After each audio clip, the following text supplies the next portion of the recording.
അല്ല, ഞങ്ങൾക്ക് പാവങ്ങൾ, നിങ്ങൾക്ക് വലിയ ആൾക്കാര്. എനിക്ക് ഞാൻ ആലപ്പുഴയിൽ പോകാറുണ്ട് അല്ലേ കാണാൻ. അല്ല, അവിടെ എനിക്ക് ആലപ്പുഴക്ക് എന്റെ ഒരു ഇതുണ്ട്. അപ്പൊ പുള്ളിയെടുത്ത് പറഞ്ഞ എവിടെയെന്ന് നമുക്ക് കാണാം, നേരിട്ട് പരിചയപ്പെടാനാണ്. ഞാൻ ഇതില് സൈബറിന്റെ വർക്ക് ചെയ്യുന്ന ആളല്ലേ ഇനിമേല്. അപ്പൊ എനിക്ക് എല്ലാ ഡീറ്റെയിലും കിട്ടും. റെക്കോർഡ് ചെയ്യുന്നുണ്ടോ? നിങ്ങൾക്ക് ഒരു മൂന്നാലഞ്ച് പണി അവിടുന്ന് ഇവിടുന്ന് കിട്ടിയതിന്റെ പേര് വെച്ചിട്ടാണ് റെക്കോർഡ് ചെയ്യുന്നുണ്ടോ എന്നൊക്കെ ചോദിക്കുന്നത്. സുഹൃത്തുക്കളെ, എല്ലാവർക്കും നമ്മുടെ പുതിയ വീഡിയോയിലേക്ക് സ്വാഗതം. ഇന്നലെ ഞാൻ കണ്ടൊരു വീഡിയോ, അതായത് നമുക്കറിയാം ടിനി ടോം എന്ന് പറയുന്ന ഒരു നടൻ അല്ലെങ്കിൽ ഒരു മിമിക്രി കലാകാരൻ, അതുല്യനായ ഒരു കലാകാരൻ തന്നെയാണ് ടിനി ടോം എന്നൊരു കാര്യത്തിൽ ആർക്കും ഒരു സംശയം ഉണ്ടാവില്ല. അതായത് ഏതൊരു നടന്റെ ശബ്ദം ചോദിച്ചാലും തൻ്റെ സ്വന്തം ശബ്ദത്തിൽ, തൻ്റെ സ്വന്തം ശബ്ദ മാധുര്യത്തിൽ അത് ചെയ്ത് കേൾപ്പിക്കുന്ന ഒരു അതുല്യനായിട്ടൊരു കലാകാരൻ. വേറെ ഒരാൾക്കും ഈ രീതിയിൽ കലയെ അവതരിപ്പിക്കാൻ സാധിക്കില്ല, വേറെ ഒരാൾക്കും ഈ രീതിയിലൊരു കഴിവും കിട്ടിയിട്ടുണ്ടാവില്ല എന്നാണ് ഞാൻ മനസ്സിലാക്കുന്നത്. അതായത് മമ്മൂട്ടിയുടെ സൗണ്ട് ചോദിച്ചാൽ സ്വന്തം സൗണ്ടിൽ മമ്മൂട്ടിയുടെ സൗണ്ട് ചെയ്ത് കാണിക്കുന്ന ഏക മിമിക്രി കലാകാരൻ അത് ടിനി ടോം മാത്രമാണ്. എങ്ങനെയെങ്കിലുമൊക്കെ റീച്ചായി എങ്ങനെയൊക്കെയോ കുറേ കാശുണ്ടാക്കി വലിയ വണ്ടികളൊക്കെ മേടിച്ച്, ഇതൊക്കെയാണ് ഭാഗ്യം എന്ന് പറയുന്നത്. അതായത് നമ്മളൊക്കെ വലിയ രീതിയിൽ കിടന്ന് കഷ്ടപ്പെട്ടിട്ടും എങ്ങും എത്താൻ പറ്റാതെ പോയപ്പോൾ ടിനി ടോം എന്ന് പറയുന്ന ഒരാൾ സ്വന്തം ശബ്ദത്തിൽ കൂടി എല്ലാ നടന്മാരെയും അവതരിപ്പിക്കുന്നു എന്ന് പറഞ്ഞുകൊണ്ട് ആളുകളെ പറ്റിച്ചുകൊണ്ട് തന്നെയും വലിയ ലക്ഷറി കാറുകളൊക്കെയാണ് സ്വന്തമാക്കിയിരിക്കുന്നത്. പറയത്തക്ക പ്രത്യേകിച്ച് കഴിവുകളൊന്നുമില്ല, അങ്ങനെ ഒരു അതുല്യ കലാകാരനാണ്. പിന്നെ പ്രത്യേകിച്ച് സിനിമകളൊന്നുമില്ല, പണ്ടെങ്ങോ അഭിനയിച്ച 1-2 സിനിമകളല്ലാതെ വേറെ ഒരു സിനിമയും ഇല്ല എന്നുള്ളതാണ് ഞാൻ മനസ്സിലാക്കുന്നത്. അങ്ങനെയെങ്കിൽ ഇത്രയും വരുമാനം ഇയാൾക്ക് എവിടെ നിന്ന് വന്നു? വലിയ ബിസിനസ്മാനൊക്കെ ആയതിനു ശേഷം സിനിമയിൽ വന്നതായിരിക്കും. അതൊക്കെ എവിടെയെങ്കിലും നിൽക്കട്ടെ, അതൊക്കെ അവരുടെ പേഴ്സണൽ കാര്യം. അപ്പൊ ഇന്ന് ഞാൻ പറയാൻ വന്നിരിക്കുന്നത് ഫൈസൽ മലബാർ എന്ന് പറയുന്ന മലബാർ ഗോൾഡൻ ഡയമണ്ട്സിന്റെ ഉടമയും എല്ലാമായിട്ടുള്ള ഒരു വ്യക്തിയുടെ വീട്ടിലേക്ക്, ആ വ്യക്തിയുടെ വീട്ടിലേക്ക് കയറി താമസ സമയത്ത് ആദിലയും നൂറയും രണ്ടുപേരും അങ്ങോട്ടേക്ക് ചെല്ലുകയും LGBTQവിനെ ഇഷ്ടപ്പെടാത്ത ആളാണെന്ന് തോന്നുന്നു ഫൈസൽ മലബാർ. അയാൾ സമൂഹത്തിലെ ജനങ്ങൾക്ക് വേണ്ടിയിട്ട് എന്തൊക്കെയോ വലിയ രീതിയിൽ ചെയ്യുന്ന ആളായതുകൊണ്ട് തന്നെയും ഇവർ വീട്ടിലേക്ക് ചെന്നപ്പോൾ സമൂഹത്തിലെ ജനങ്ങൾക്ക് ബുദ്ധിമുട്ടുണ്ടായതുകൊണ്ട് തന്നെയും തൻ്റെ നിലപാടുകൾ അയാൾ ഫേസ്ബുക്കിൽ ഒരു കുറിപ്പായിട്ട് പങ്കുവച്ചു. അയാൾ പറഞ്ഞത് എന്താണ്?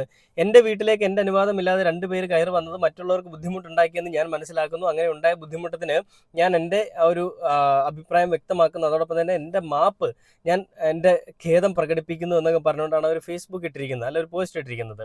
അപ്പോൾ ഇത് എങ്ങനെയാണ് ഉണ്ടായത്?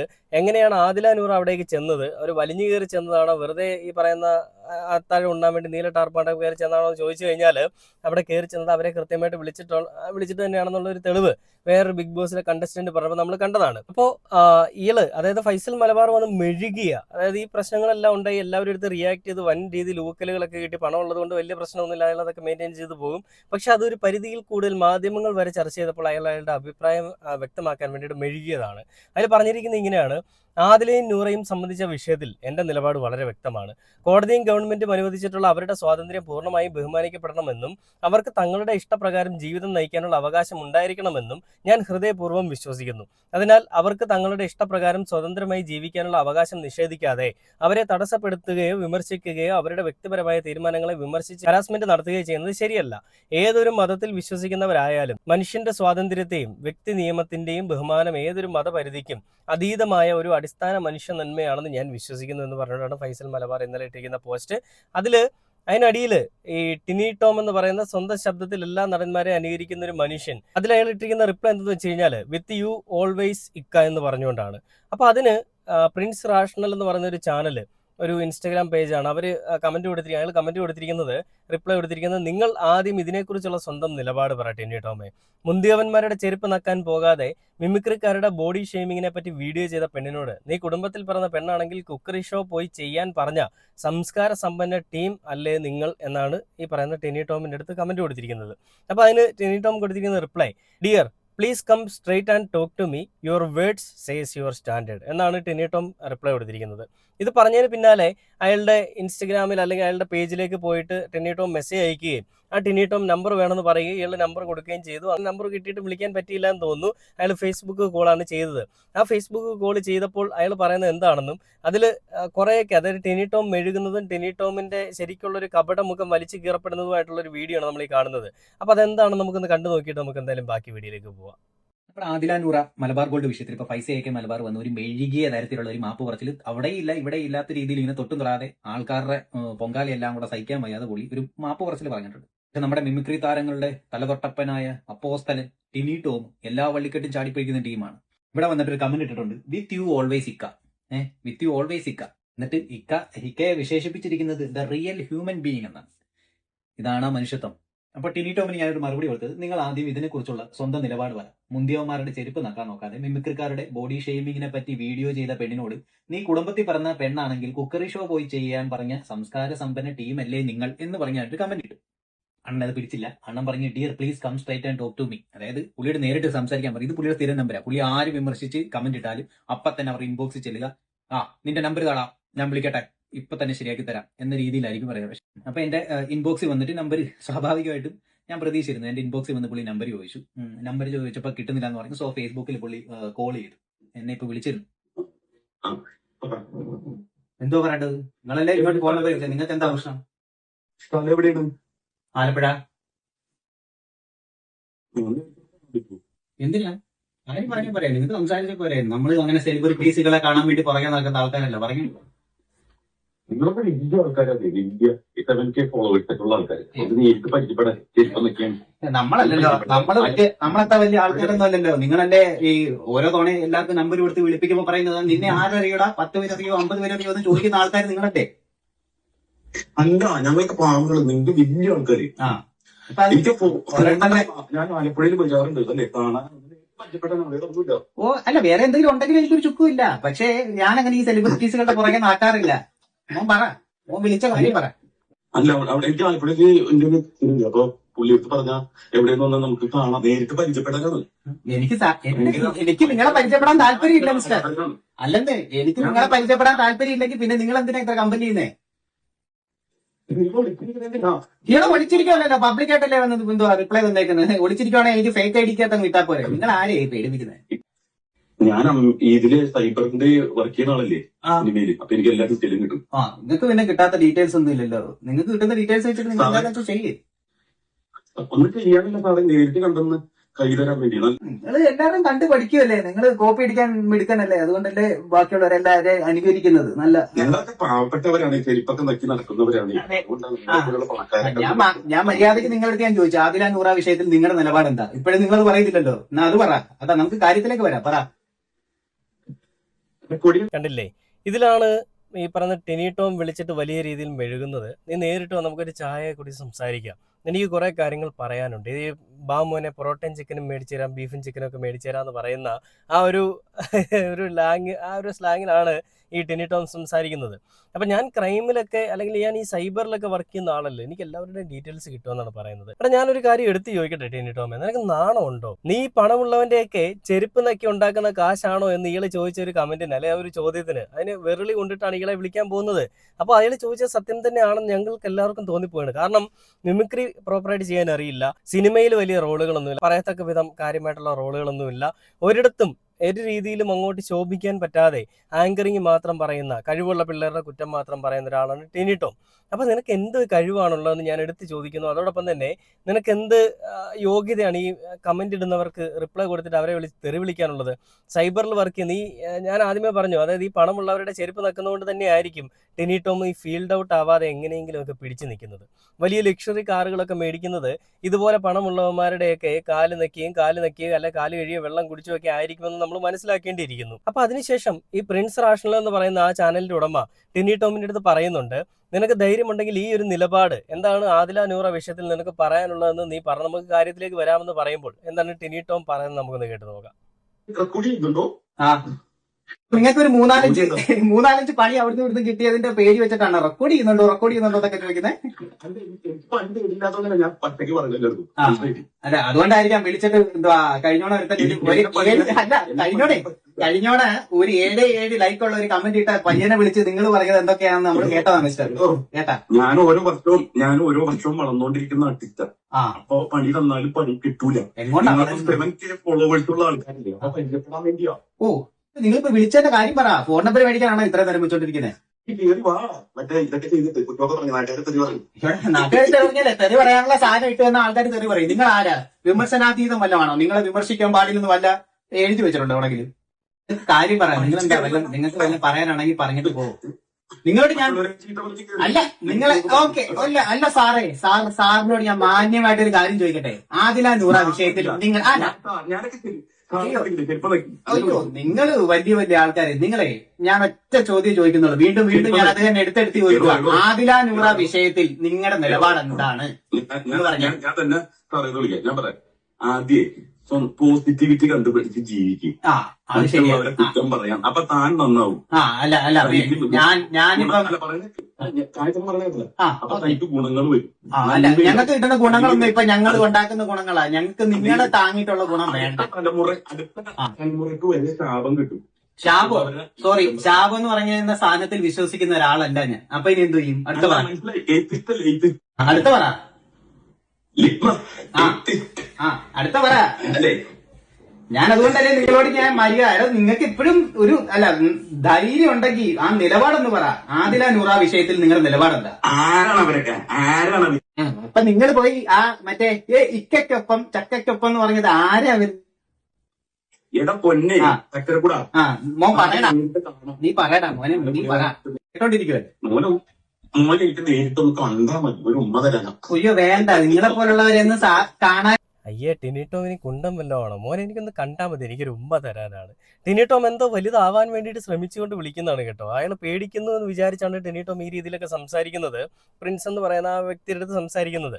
എന്നാൽ ടിനിടോമിന് ഉരുളയ്ക്കുപ്പേരി എന്ന് പറയുന്നത് പോലെ നല്ല രീതിയിലുള്ള മറുപടിയാണ് കിട്ടുന്നത്. വൻ എയറിലാണ് ഇപ്പോൾ ടിനിടോം എന്നുള്ളൊരു കാര്യത്തിൽ യാതൊരു സംശയമില്ല.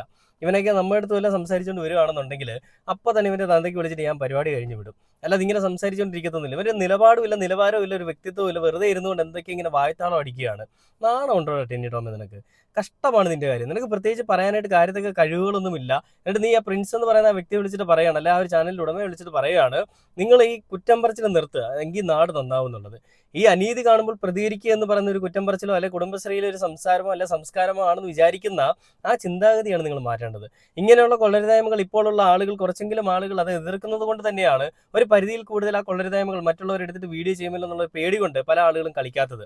അന്നൊരു സദാചാര ഗുണ്ടി ഉയർന്നു വന്ന് നമ്മൾ കണ്ടതാണ്. ആ സദാചാര ഗുണ്ടി ഉയർന്നു വന്ന് പല ആളുകളും വീഡിയോകൾ ചെയ്തതിന് പിന്നാലെ അങ്ങനെ ഉണ്ടായിക്കഴിഞ്ഞാൽ നാണം കെടുമല്ലോ, മറ്റുള്ള പ്രശ്നങ്ങൾ ഉണ്ടാവുമല്ലോ എന്ന് അറിയാവുന്നത് കൊണ്ട് തന്നെയും പിന്നീട് ഒരാളും ആ രീതിയിലുള്ള പരിപാടിയുമായിട്ട് വന്നില്ല. സദാചാരം കളിക്കാനായിട്ട് ഒരാൾ പോലും പോകുന്നതായിട്ട് നമ്മൾ എങ്ങും കണ്ടിട്ടില്ല. അതിനുശേഷം ഇപ്പൊ ടിനിടോം മാത്രമേ ഉള്ളൂ ഈ പറയുന്ന ഇടയ്ക്കിടയ്ക്ക് വിവാദങ്ങൾ ഉണ്ടാക്കുന്നത്. നമുക്കറിയാം, ഇതിനു മുൻപ് ടിനിടോം ഉണ്ടാക്കിയ ഒരു വലിയ വിഷയമായിരുന്നു ഈ പ്രേം നസീറിനെ പറ്റി പറഞ്ഞിട്ട് അറിയാത്തൊരു കാര്യം ആരോ പറഞ്ഞു എന്നുള്ളതിന്റെ പേരിൽ അത് പറഞ്ഞിട്ട് പണി മേടിച്ചത്. ഇത് ശരിക്കും പറഞ്ഞാൽ ടിനിടോമിന്റെ സ്ട്രാറ്റജിയാണ്. ഈ മറ്റുള്ള സെലിബ്രിറ്റീസ് ഒക്കെ കാണിക്കുന്നത് പോലെ മര്യാദയ്ക്ക് നിന്ന് പോകാനായിട്ട് ടിനിടോമിന് സാധിക്കുന്നില്ല. അപ്പൊ എന്താ ചെയ്യുന്നത്? കുറച്ച് വിവാദങ്ങൾ ഉണ്ടാക്കുക. വിവാദങ്ങൾ ഉണ്ടാക്കുമ്പോൾ കുറച്ചെങ്കിലും ഫേസ് വാല്യൂ കിട്ടും, കുറച്ചുകൂടി അങ്ങോട്ട് അറിയപ്പെട്ട് നിൽക്കാൻ, കുറച്ച് ട്രെൻഡിങ് ആവാം. പിന്നീട് അതിന്റെ അപ്പോളജിയുമായിട്ട് വന്നു കഴിഞ്ഞാൽ ആ കാര്യങ്ങൾ ആ രീതിയിൽ അങ്ങ് പൊക്കോളുമല്ലോ എന്നുള്ളത് അറിയാവുന്നത് കൊണ്ട് തന്നെയും ടിനിടോം ഇടയ്ക്കിടയ്ക്ക് ഇങ്ങനത്തെ പ്രശ്നങ്ങൾ ഉണ്ടായിക്കൊണ്ട് വരും. അങ്ങനത്തെ പ്രശ്നങ്ങൾ ഉണ്ടാക്കുമ്പോൾ അയാൾക്ക് ഫീൽഡ് ഔട്ട് ആവാതെ നിൽക്കാം എന്നുള്ളൊരു സ്ട്രാറ്റജി ആയിരിക്കും അയാൾ ഇവിടെ പ്രയോഗിക്കുന്നത്. അത് തന്നെയാണ് നമ്മൾ കാണുന്നതും. അപ്പൊ ഇങ്ങനെ വരുമ്പോൾ ടിനിടോമിന് കുറച്ചുകൂടെ പൈസ കിട്ടില്ല. ഒരുപാട് ലോണൊക്കെ കാണും, പേയ്മെന്റ് ഒക്കെ അടയ്ക്കണം, വേറെ കൂലിപ്പണിക്കൊന്നും പോകാൻ പറ്റില്ല, ഈ പണിക്കെന്ന് പറഞ്ഞിട്ട് ഇറങ്ങിയതല്ലേ. അപ്പൊ അങ്ങനെയുള്ളൊരു അവസ്ഥയാണ്. നമ്മൾ അതിനെപ്പറ്റി കൂടുതൽ കുറ്റമൊന്നും പറയുന്നില്ല. പക്ഷെ ഇതില് ആ ടിനിടോം മറുപടി കൊടുക്കുമ്പോൾ, അല്ലെങ്കിൽ ടിനിടോം ഒരു കാര്യം പറയുമ്പോൾ അയാൾ തിരിച്ചു കൊടുക്കുന്ന മറുപടി വളരെ അടിപൊളി മറുപടി തന്നെയാണ്. അയാൾ പേടിക്കേണ്ട ആവശ്യമില്ല. ടിനിടോം എന്ന് പറയുന്ന ഒരു തുക്കട ഒരു കലാകാരൻ, അയാളെ കലാകാരനൊന്നും വിളിക്കാൻ പറ്റില്ല. കലാകാരൻ എന്ന് പറഞ്ഞു കഴിഞ്ഞാൽ മറ്റുള്ളവരെ അറിയുന്ന, മറ്റുള്ള മനുഷ്യന്റെ മനസ്സറിയുന്ന, അങ്ങോട്ടും ഇങ്ങോട്ടും ആരോടൊരു പകയോ വിദ്വേഷം ഇല്ലാത്ത ഒരാളാണ്. പക്ഷേ ഇയാളുടെ ഉള്ളിലെല്ലാം ഇങ്ങനെയുള്ള ചിന്താഗതികൾ മാത്രമാണ്. ബാക്കി കേട്ട് നോക്കാം. ഞങ്ങൾ അങ്ങനെ പുറകെ നടക്കുന്നവരല്ല, അത്രയ്ക്ക് ഗതികേടില്ല, അത്രയ്ക്ക് ഗതികെട്ടിരിക്കുവല്ല, മനസ്സിലായില്ലേ? നമ്മളൊക്കെ ചെരുപ്പ് നോക്കിയുള്ള പാവങ്ങൾ, പിച്ചക്കാരാണ്. ഇപ്പൊ നിങ്ങളുടെ കമന്റ് അല്ല, നിങ്ങൾ ഇപ്പൊ പറഞ്ഞതിൽ തന്നെ മനസ്സിലായില്ല ആരാ ആദില നൂറ ആ വിഷയത്തിൽ നിങ്ങളുടെ എന്താ ചോദിച്ചിട്ട് നിങ്ങൾക്ക് പറയാനുള്ള തന്റേടമില്ല. നിങ്ങൾക്ക് ഒരു നിലപാട് പറയാനുള്ള തന്റേടമില്ലെങ്കിൽ പിന്നെ ഗുണ പറഞ്ഞുകൊണ്ടിരുന്നിട്ട് എന്തോ കാര്യമാണ്. എനിക്ക് എന്റേതായ നിലപാട്, എനിക്ക് എല്ലാവരെ കുറിച്ച് നിലപാട് പറയാൻ ചേട്ടനെ കുറിച്ച് പറയാം, സാറിനെ കുറിച്ച് പറയാം. സാറ് അടിപൊളിയോ? അയ്യോ, എന്നെ കുറിച്ച് പറയണ്ട, നമ്മൾ ആ വിഷയത്തെ കുറിച്ച് പറയാം. നിങ്ങൾ വന്നിട്ട് എന്തും നടന്നാലും നിൽക്കൊപ്പം എന്ത് എനിക്കത് പറയേണ്ട ആവശ്യമില്ല. എന്റെ ഇഷ്ടമാണ്. എനിക്ക് നിലപാട്, ഞാൻ നിലപാട് പറയാൻ നടക്കുന്ന നിലപാടിന്റെ സംസ്ഥാന പ്രസിഡന്റ് അല്ല. അയ്യോ, നിങ്ങൾക്ക് ബാക്കി എല്ലാത്തിനും നിലപാടുണ്ടല്ലോ. ബാക്കി എല്ലാത്തിനും നിലപാടുള്ള ആളാണല്ലോ.